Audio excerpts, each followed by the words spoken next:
L'exercice est en fait une simple formalité dans la campagne des régionales. Les emplacements d'affichage pour les 9 listes présentes en Rhône-Alpes ont été attribués ce matin par tirage au sort, comme le veut désormais la loi. Terminée donc la course au panneau numéro 1, place au hasard ou à la chance. Et pour les candidats, c'est tout de même plus confortable. On préfère ce système plutôt que d'attendre 2 ou 3 heures dans le froid, comme précédemment, avant de déposer notre candidature. Voilà. On est satisfait, surtout de ne pas être venu à 5 heures du matin pour savoir connaître notre position.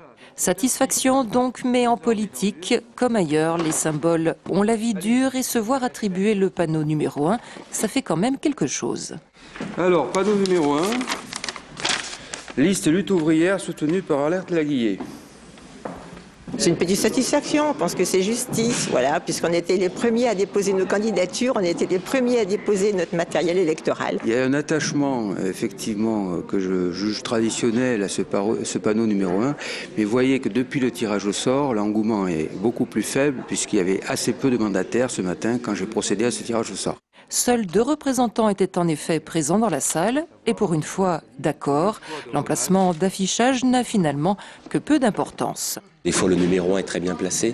Finalement, des fois, il n'est pas très bien placé quand il est devant une école un peu décalée. Je pense que le 8 en étant... Non, c'est un bon chiffre, on est content. Après, bon, c'est pas ça non plus qui fait une élection.